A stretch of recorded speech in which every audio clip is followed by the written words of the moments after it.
RoadGlideSully here, checking in from the once independent Lone Star State. It's been a while since I've checked in. I did a check-in video, I think, last week, just to let you all know that I'm incredibly busy with work, kind of wrapping everything up, getting ready to go on a trip to Sturgis. It starts this week. I'm going to be gone for about 11 days, so there's a lot of prep, a lot of things you got to do to get ready for a bike trip that long. And then a couple of weekends ago, I took a trip to Virginia and went on a boat ride, saw my wife's dad, who's doing okay. He's getting up there, and so we wanted to take a trip just to see him.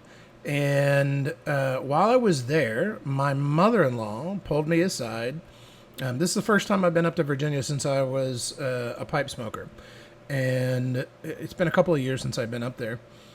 And she pulled me aside and she said, "Hey, I've got something to show you." And she took me downstairs into their kind of a game room. And in that game room was a curio cabinet. And she opened the curio cabinet and she reached in and she pulled this out. Let me see if I can lift this up so that you can see it. I'll kind of do it back here. She pulled this out. This is an old pipe stand, and it's got a pipe tobacco container here. I'm going to try to hold that just to make sure I don't drop it. And you can see there's a little design on the front. There's a design on the other side as well. Right? And she let me know that this pipe stand and the pipes that were in it were her late husband Harry's. And he passed away. Apparently liked to smoke a pipe before he died. And she let me know, because I am a pipe smoker. They came for the graduation, for my son's graduation. So she saw all the effort that I went into to create Smokiva here. And she decided that there would be a good home for her late husband's pipes. So these are estate pipes, but they're estate pipes with some sentimental value. And I want to show them to you. First of all, I'll show you this container. I've already showed you the outside of the container, but on the top, it's got this little piece right here, and you turn that till you get into these little pieces, and then you lift up. It's got a hydration unit on the inside, and of course that's Bayou Morning. What else would I put in it? It still actually has the aroma of an aromatic pipe tobacco that was in there when she gave it to me. There was still pipe tobacco in here from her husband. I've kept that. But I wanted to use this. I figured it'd be a fitting tribute to actually put this thing to use. I've got a couple more that I've gotten from friends, pipe racks with tobacco holders, but I don't typically use them. But I wanted to use this one because it has some sentimental value, and this thing is in pristine condition. And I've been using it for about a week now, and it works great. But I also wanted to show you the pipes. So there were 6 pipes. I'll show you the first 2. These are 2 Dr. Grabows. And these are very small pipes. I don't know if you can tell. I'll give you some comparison here. These are very small pipes in comparison to, of course, I call this one the judge because it looks like a gavel. But very small pipes. I have not done anything to restore these pipes yet. You can tell these 2 were smoked quite a bit. Not the same with some of the other pipes in this rack. And I got one that I'm going to save for last. In the pipe rack also was basically 3 Meerschaum-ish pipes. This is the first one. This is a Meerschaum line bowl. And I don't know if Harry didn't quite get around to smoking the Meerschaum pipes, but this has never been smoked. Inside that is like dust and particles, so I need to clean this out. And this pipe is from Tobaccoland. Never heard of it. But obviously never smoked. You can still see some of that stuff on the inside. And I think that's basically just cobwebs and something took up a home in that pipe. And there were two other brand new Meerschaum type pipes. One was a Weber, and this one actually was still in the package. The package was pretty deteriorated, so I didn't save it. But you can see that's an unsmoked Meerschaum lined pipe, and it's a Weber. And this sucker's pretty shiny. I assume that's briar, but it almost kind of looks like it might be acrylic. I haven't pulled the stem off of this one yet. I'll do that later, do some more investigation. And then this pipe, which is basically just a Meerschaum billiard with a bend. And I actually really like this pipe.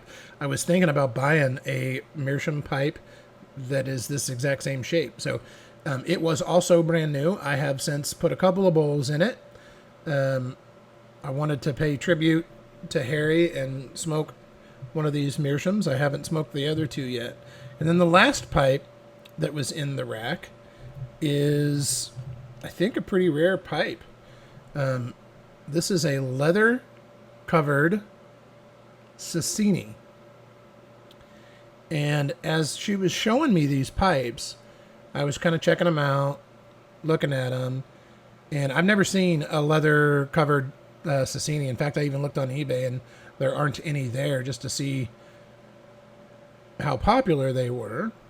And the leather on this thing is in really good condition. I mean, you can tell it's old. It's a little bit dusty. I need to probably recondition it a little bit.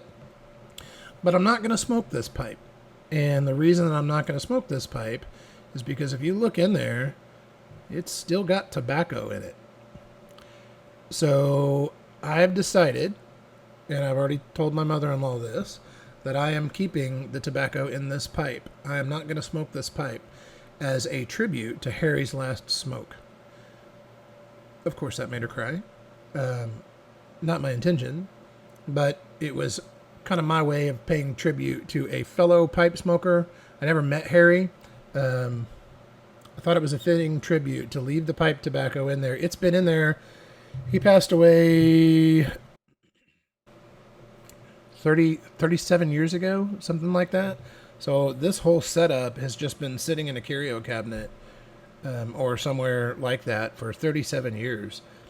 And I was honored that she decided to give it to me to take care of, to smoke, to enjoy. And I thought it was the least I could do to leave Harry's pipe tobacco in that leather-wrapped sasieni pipe. She also said that he liked a lot of things that were covered in leather. He loved leather things. And so I thought that would be a nice little tribute not to smoke that pipe and just leave it in the rack.